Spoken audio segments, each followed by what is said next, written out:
عروج رئیس اور خیر الدین باربروسا کی اصلیت۔ ان دونوں بھائیوں کا نسب مسلمان ترکوں سے جا ملتا ہے۔ ان کے والد یعقوب بن یوسف ان مسلمان ترک فاتحین میں سے تھے جو ارخبیل کے جزیروں میں سے مدللی نامی ایک جزیرے میں قیام پذیر ہو گئے تھے۔ ان کی والدہ ماجدہ اندلس کے مسلمان خاتون تھی۔ اس بات میں اس سیدہ کا بھی ہاتھ ہے کہ ان کے بیٹوں نے اپنی سرگرمیوں کا رخ ان اندلسی علاقوں کی طرف پھیر دیا جو ہسپانوی اور پرتگالیوں کے شکنجے میں کرہ رہے تھے۔ عروج رئیس اور خیر الدین باربروسا کے دوسرے دو بھائی بھی مجاہد تھے اور وہ تھے اسحاق اور محمد الیاس۔ عروج کا لفظ معراج سے تعلق رکھتا ہے۔ اس بات سے اس قول کی تقویت ملتی ہے کہ عروج کی پیدائش معراج شریف کی رات کو ہوئی اور اسی مناسبت سے اس کا نام رکھا گیا۔ ترک عروج کا صحیح تلفظ نہیں کر سکتے، وہ اسے اور اوج بولتے ہیں۔ عروج اور خیر الدین دونوں بھائیوں نے جو کردار ادا کیا اس سے اندازہ ہوتا ہے کہ وہ جہاد فی سبیل اللہ کو بے حد پسند کرتے تھے اور شمالی افریقہ پر یورپی حملوں کو روکنے میں بڑے حریص تھے۔ عروج برادران نے نصرانی حملوں کے خلاف بحری مہمات میں حیرت انگیز کامیابی حاصل کی۔ انہی کی کوششوں کی بدولت شرشال وحدانی الجزائر 16ویں صدی کے اہم ترین بحری مرکز بن گئے، جہاں سے بحری مہمات روانہ ہوتی تھی اور یورپ کے علاقوں کا تاراج کرتی تھی۔ اندلس کے مسلمان ملاح اور جہاز ران جب اس تحریک میں شامل ہوئے تو اس نے پہلے سے کہیں زیادہ تقویت حاصل کر لی، کیونکہ ان مہاجرین کو بحری علوم اور فنون اور جہاز سازی کی صنعت میں خاصا تجربہ تھا۔ عروج اور خیر الدین باربروسا صغر سنی سے بحری جہاز میں شریک ہو گئے۔ شروع میں ان کی کاروائیاں بحر قبیل تک محدود رہی، جہاں وہ 1510 عیسوی میں پیدا ہوئے، لیکن 16ویں صدی عیسوی میں جب صلیبی اور مسلمان فوجوں کے درمیان جنگ و جدال نے شدت اختیار کی تو یہ دونوں بھائی شمالی افریقہ کی طرف متوجہ ہوئے اور اپنی جنگی کارروائیوں کا رخ ان علاقوں کی طرف پھیر دیا۔ یہ وہ وقت ہے جب ہسپانیہ اور پرتگال شمالی افریقہ کے بہت سارے بحری مراکز اور بندرگاہوں پر اپنا جھنڈا لہرا چکے تھے۔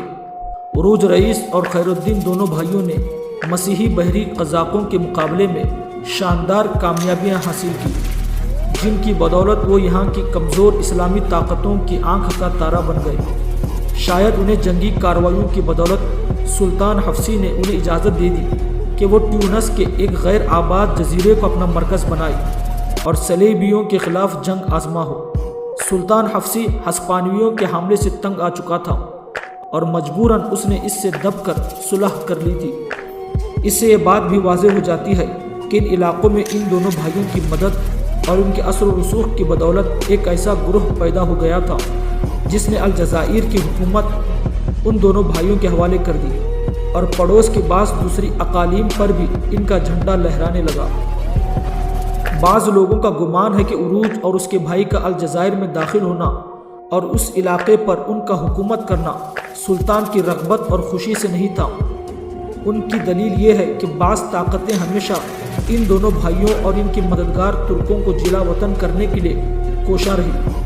بعض دوسروں کا خیال ہے کہ عروج رئیس اور اس کا بھائی الجزائر خود بخود نہیں آئے تھے، بلکہ وہاں کے باسیوں نے ان سے آنے کی درخواست کی تھی۔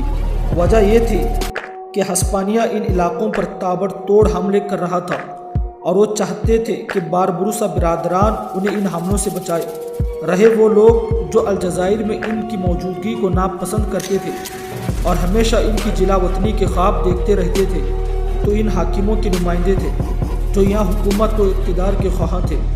دونوں بھائیوں کی موجودگی میں ان کی دال نہیں گلتی تھی، کیونکہ باربروسا برادران کی وجہ سے یہاں کی مسلم آبادی متحد ہو چکی تھی، جبکہ ان کے یہاں آنے سے پہلے ان علاقوں میں بھی اندلس جیسی طوائف الملوکی پائی جاتی تھی۔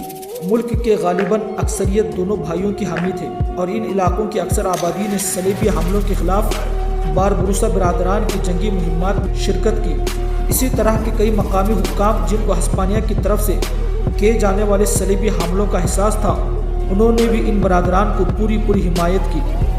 باربروسا برادران کا کردار 1512 عیسوی کے عرصے میں کی جانے والی ان کوششوں سے واضح ہو جاتا ہے جو بجایا کو ہسپانوی قبضے سے نجات دلانے کے لیے کی گئی۔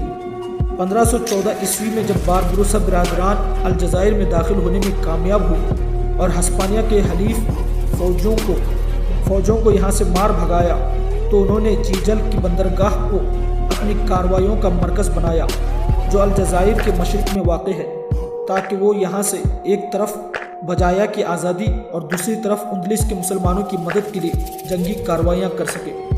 لگتا ہے کہ دونوں بھائیوں کو کسی طاقتور اتحاد کا سامنا تھا، جس کے نتیجے میں انہیں متعدد منظم جنگیں لڑنا پڑی۔ حالانکہ وہ ایسی جنگ کے عادی نہیں تھے، لیکن مجبوری تھی کیونکہ الجزائر کے استحکام کے لیے ایسا کرنا ضروری تھا۔ اس پر 1518 عیسوی میں عروج کی شہادت ایک ناقابل تلافی نقصان تھا۔ خیر الدین کو اب کسی ایسے حلیف کی ضرورت تھی جو اس کی مدد کرے تاکہ وہ الجزائر پر اپنا تسلط قائم رکھنے کے ساتھ ساتھ دشمنوں کا مقابلہ کر سکے اور سلسلہ جہاد کو آگے بڑھا سکے۔ دولت عثمانیہ سب سے زیادہ طاقتور سلطنت تھی جس کے ساتھ اتحاد کر کے خیر الدین اپنی آرزوؤں کی تکمیل کر سکتا تھا۔ ایک تو اس وجہ سے کہ دولت عثمانیہ بحر متوسط میں بھرپور کردار ادا کر رہی تھی، اور دوسری اس وجہ سے کہ شمالی افریقہ کے مقامی طاقتیں اس کی ہمدرد تھیں اور ان کو قدر کی نگاہ سے دیکھتی تھی۔ دولت عثمانیہ فتح قسطنطنیہ کے بعد سے یورپ کے خلاف مسلسل کامیابیاں حاصل کر رہی تھی۔ خیر الدین کا اس سے اتحاد مقامی طاقتوں کے نظر میں اس کی مقبولیت کو دو چند کر سکتا تھا۔ اس کے علاوہ جب خیر الدین نے دولت عثمانیہ سے امداد طلب کی تھی تو اس نے انہیں امداد دینے پر آمادگی ظاہر کر دی تھی، اور اس بات کا بھی یقین دیا تھا کہ اگر خیر الدین نصرانیوں کے خلاف کردار ادا کرے گا تو اسے مزید امداد بھی دی جائے گی۔ اسی طرح اندلس میں رہ جانے والے مسلمانوں کی امداد دینے کا بھی وعدہ کیا تھا۔ دین اور نظریے کی یکجہتی نے دونوں کو ایک دوسرے کے بہت قریب کر دیا، اور اسی نظریاتی اتحاد نے دولت عثمانیہ کو جمہوری تائید حاصل کرنے میں بڑی مدد دی۔